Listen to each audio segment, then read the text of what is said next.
नमस्कार, मैं हूं विशाल यादव। सीजीआई ने बदल दिया है 64 साल पुराना नियम। देश में मचा है हाहाकार, मनुवादियों की जलकर राख हो गई है।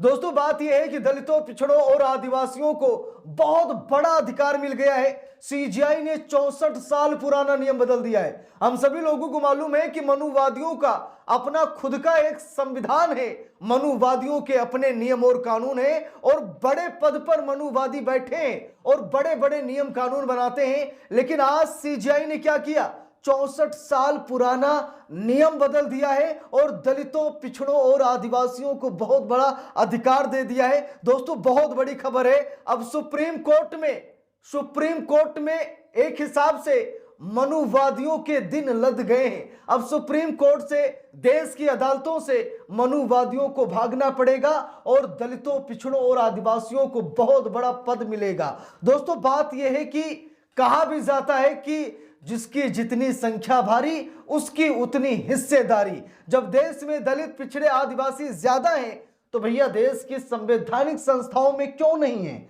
दलितों, पिछड़ों, आदिवासियों के साथ ये भेदभाव क्यों किया जा रहा है? क्योंकि दोस्तों, इन मनुवादियों ने बहुत पहले ही नियम बना दिया था, जिसकी वजह से ये बड़ी बड़ी संस्थाओं में जा रहे हैं। लेकिन जब सीजीआई ने ये नियम बदला, 64 साल पुराना नियम बदला, तो मनुवादियों को बड़ी तकलीफ हुई। सबूत के तौर पर मैं आप लोगों को हिंदुस्तान अखबार की खबर दिखाने जा रहा हूं, जहां पर लिखा भी है, सीजीआई ने बदला 64 साल पुराना नियम, अब सुप्रीम कोर्ट में मिलेगा ओबीसी को आरक्षण। देख लीजिए, अब सुप्रीम कोर्ट में पिछड़े समाज को आरक्षण मिलेगा, है ना? बहुत बड़ा फैसला। अब सुप्रीम कोर्ट में न सिर्फ ऊंची जात के लोग होंगे, बल्कि पिछड़े समाज के भी लोग होंगे, क्योंकि अब आरक्षण मिलेगा। 64 साल पुराने नियम को खत्म कर दिया गया है, यानी कि बदल दिया गया है, नया नियम लागू कर दिया गया है। यानी कि अब हम सभी लोग सुप्रीम कोर्ट में सेवा दे सकते हैं। सुप्रीम कोर्ट में जज के अलावा बहुत सारे पद होते हैं। रजिस्ट्री विभाग होता है, वहां पर 4th क्लास का एक अपना व्यवस्था होता है, यानी कि बहुत वैकेंसियां होती है सुप्रीम कोर्ट में। लेकिन इन सभी वैकेंसियों पर, इन सभी पदों पर ये बड़ी ऊंची जात के लोग बैठते हैं, ठीक है। लेकिन अब सुप्रीम कोर्ट ने कहा कि ऐसा नहीं चलेगा, अब ओबीसी आरक्षण निर्धारित करेंगे सुप्रीम कोर्ट में। देखिए, लिखा भी है, 3 जुलाई को जारी एक राजपत्र अधिसूचना में बताया गया कि अनुच्छेद 146(2) के अंतर्गत प्राप्त अधिकारों का प्रयोग करते हुए 1961 के supreme court officers and servant सेवा और आचरण की शर्तें, यानी कि इस नियम में बदलाव किया गया है। दोस्तों, बात यह है कि सुप्रीम कोर्ट में एक अधिकार है, कानून कह लीजिए, नियम कह लीजिए, 1961 का, जिसमें ऑफिसर्स एंड सर्वेंट्स, यानी कि अधिकारी और नौकर। सुप्रीम कोर्ट में अधिकारी भी होते हैं, नौकर भी होते हैं, जज भी होते हैं, वकील भी होते हैं। लेकिन ऑफिसर्स एंड सर्वेंट्स जो ये नियम है, एक्ट है, इसमें बहुत बड़ा बदलाव कर दिया गया है। खबर देखना चाहेंगे? चलिए मैं आप सभी लोगों को खबर भी दिखाता हूं। देखिए, लिखा भी है, भारत के सर्वोच्च न्यायालय ने पहली बार अन्य पिछड़ा वर्ग यानी ओबीसी के लिए अपने कर्मचारियों की भर्ती में आरक्षण देने की घोषणा की है। यह ऐतिहासिक कदम पूर्व मुख्य न्यायाधीश डीवाई चंद्रचूड़ और पूर्व मुख्य न्यायाधीश बीआर गवई के नेतृत्व में उठाया गया है।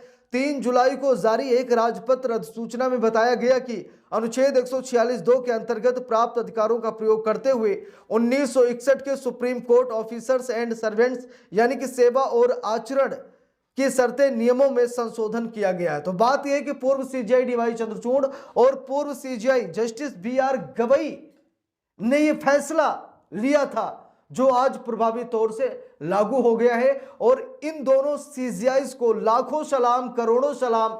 इन्होंने सुप्रीम कोर्ट में पिछड़ों के लिए आरक्षण निर्धारित कर दिया है। देखिए, खबर में लिखा भी है, अब तक क्या था, यानी जो बदलाव किया गया है, इससे पहले क्या था और अब क्या होगा, देख लीजिए। लिखा भी है, अब तक सुप्रीम कोर्ट की कर्मचारियों की नियुक्ति में केवल SC ST के लिए आरक्षण की व्यवस्था थी, ओबीसी के लिए कोई स्पष्ट प्रावधान नहीं था। यह पहली बार हुआ है कि ओबीसी वर्ग के उम्मीदवारों को भी न्यायालय की स्टाफ नियुक्तियों में अवसर मिलेगा। नई आरक्षण व्यवस्था पोस्ट आधारित होगी, न कि रिक्त आधारित। यह प्रणाली 1995 के सुप्रीम कोर्ट के 5 न्यायाधीशों की संविधान पीठ के प्रसिद्ध आर.के. सभरवाल बनाम पंजाब राज्य फैसले पर आधारित है। इस फैसले में कहा गया था कि आरक्षण पोस्ट के अनुसार तय होना चाहिए, न कि सालाना रिक्तियों के आधार पर। भर्ती और प्रमोशन के लिए अलग अलग रोस्टर होने चाहिए। एक बार कोई पोस्ट किसी आरक्षित श्रेणी को आवंटित हो जाए तो वो स्थायी रूप से उसी श्रेणी की बनी रहेगी, भले ही रिटायर हो जाए। है ना, जबरदस्त फैसला। अगर कोई ओबीसी, एससी, एसटी, ओबीसी वर्ग का कोई भी कर्मचारी अगर रिटायर होता है तो रिटायरमेंट के बाद उस सीट खाली हो जाएगी, और खाली होने के बाद उस सीट पर एससी, एसटी, ओबीसी का ही अधिकार होगा, किसी दूसरी जाति का नहीं। है कि नहीं? बहुत ही अच्छा फैसला है, बहुत ही अच्छा जजमेंट है, बहुत ही अच्छा प्रयास है। और पहले क्या था कि सुप्रीम कोर्ट में स्टाफ नियुक्तियों के लिए एससी, एसटी के लिए आरक्षण था, लेकिन ओबीसी के लिए आरक्षण नहीं था। लेकिन अब सुप्रीम कोर्ट ने 64 साल पुराना नियम बदला है और एससी, एसटी को जो आरक्षण मिल रहा था वो मिलेगा, साथ में ओबीसी के आरक्षण पर भी मुहर लगा दिए। देखिए लिखा भी है, संशोधित नियम 4A के अनुसार प्रत्यक्ष भर्ती में अनुसूचित जात यानी एससी, अनुसूचित जनजात एसटी, अन्य पिछड़ा वर्ग ओबीसी, दिव्यांग, पूर्व सैनिक और स्वतंत्रता सेनानियों के आश्रितों के लिए आरक्षण भारत सरकार द्वारा समय समय पर जारी अधिसूचनाओं के आधार पर लागू किया जाएगा। देखिए लिखा भी है, इस फैसले में कहा गया था कि आरक्षण पोस्ट के अनुसार तय होना चाहिए, न कि सालाना रिक्तियों के आधार पर। प्रत्यक्ष भर्ती और प्रमोशन के लिए अलग अलग रोस्टर होने चाहिए। एक बार कोई पोस्ट किसी आरक्षित श्रेणी को आवंटित हो जाए तो वो स्थायी रूप से उसी श्रेणी की बने रहेगी, भले ही वो रिटायर हो जाए। तो दोस्तों मैं आप सभी लोगों से पूछना चाहता हूँ, आप सभी लोगों से जानना चाहता हूँ कि सीजीआईज ने ये 64 साल पुराना नियम बदला है, इससे आप लोगों में खुशी की लहर दौड़ी या फिर नहीं?